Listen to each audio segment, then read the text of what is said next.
This is ESC Covers, and we're at Malta's Eurovision selection show at MESC 2025. And we're absolutely delighted to be joined by a special guest, ADONXS, who will be representing Czechia at Eurovision 2025. How's it going? That's right. Thank you so much.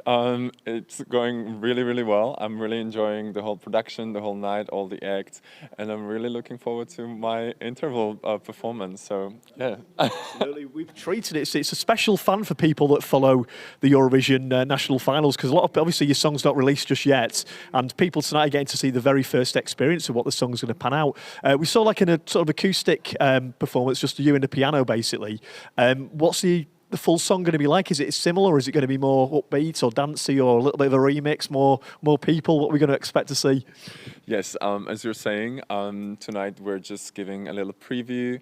It's an acoustic version, just with piano, and it's lacking some parts that the actual original full version will have. We're releasing it early March, and so we do give a little hint in the very final chorus how the whole arrangement will sound. So it's a little bit more produced than just piano. And yes, there's going to be also a dance break. So something to some energy to give you even more. Yeah, I know already the fans are really looking forward to seeing what you're going to bring out. So it's going to be really good. So, talking about sort of musical inspirations, that kind of thing. I mean, straight away when we saw you on the stage today, just for the rehearsal for tonight's interval act, straight away I was thinking a bit Freddie Mercury maybe. You got the moustache and the piano. Would you say that like he's an inspiration, or other acts as well? Who's growing up? Who's you listening to basically? But moustache is very trendy now. Yeah, I'm pissed because I was wearing it before. Not joking. Well, I definitely grew up listening to Queen. Like, you know, you're growing up listening to what your parents are listening to. And I must say, my parents had a really good taste, because I realized that later on, you know, listening to David Bowie, listening to Duran Duran, Depeche Mode, Queen, Prince. So thank you to my parents. And I'm a fan. I'm definitely a fan. I watched the Bohemian Rhapsody movie 3 times in the cinema.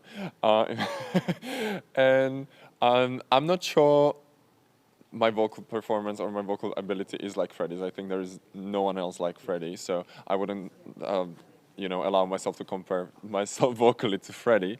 But maybe his you know, approach, that he wasn't afraid to try new things, he wasn't afraid to experiment and play around with genres as well, combine them, and he was very innovative in a way in terms of music. So I definitely take inspiration in that.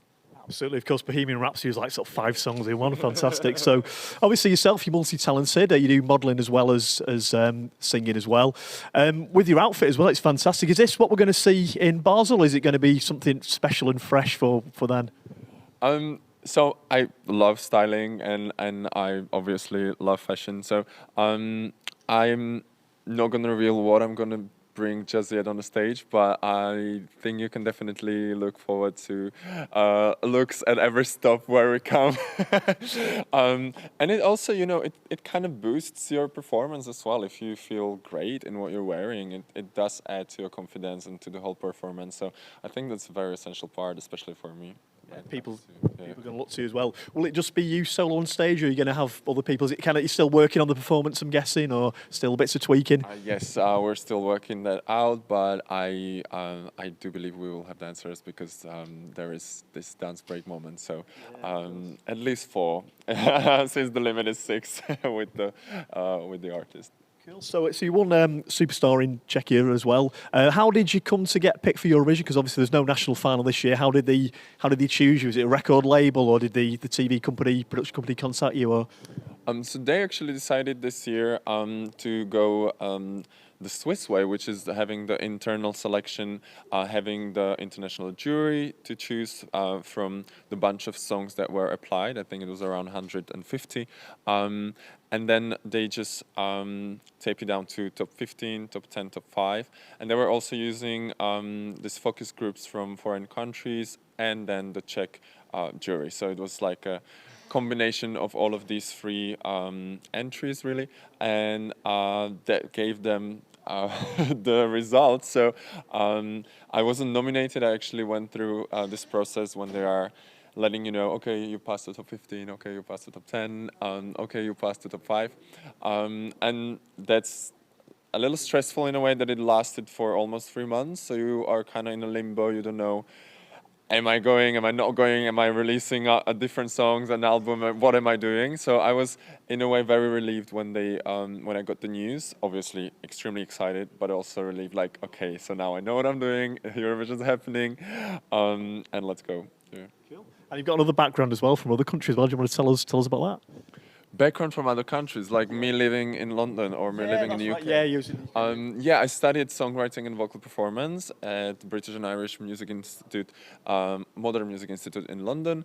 That was like 4.5 years. I lived there just before COVID hit. And I absolutely hated the city the first year, and then I absolutely loved it the next 3 years. And it was the best decision that I made to go study abroad and to really study music, especially pop music, in the Mecca of pop music. All of that might be Sweden as well, so that's arguable. Yeah, so I lived there for 4.5 years. I had my little band there. I finished my degree. I was freelancing, and then when COVID came, I just moved back to Prague, and ever since I'm based there. Fantastic, fantastic. And your song's called "Kiss Kiss Goodbye." Now, bit controversial, bit putting it out there, but no. The question is about to ask. So, if you could pick two people to kiss and one person to say goodbye to, who would it be? Two kisses and one goodbye. Anybody famous or previous people that have famous? Oh my gosh! Well, two people you can kiss and one person to say goodbye. Well, of course, I'm gonna give the kisses to my parents because they took such a good care of me. But then the goodbye, who does goodbye? Oh my gosh. Goodbye to all the people who aren't positive, maybe. That's the meaning of the song, saying goodbye to some toxic traits that you have. So probably I will I will give this goodbye to the last romantic relationship that was a little bit toxic, and there you go, bye bye. So that's what the song's about then. Is there any sort of special lyrics in there that sort of you'd pick out? That's your favourite lyric of the song, maybe? Or yes. And that is only one survives when the night arrives. Fantastic. So finally, obviously, you know you're a big star now. You're going to get more and more followers and stuff, social media. They'll give you a chance to promote, you know, your Instagram, your TikTok, or whatever you've got. Do you want to shout out what they are to follow so people can follow you? Of course, yes. So you can find me on Instagram under Age of ADONXS. But there is no Y, there's X, okay? So that's how you find me. The same for TikTok, and just ADONXS with X on YouTube. So those are the 3 main platforms I use. Fantastic. So thank you very much, Adam.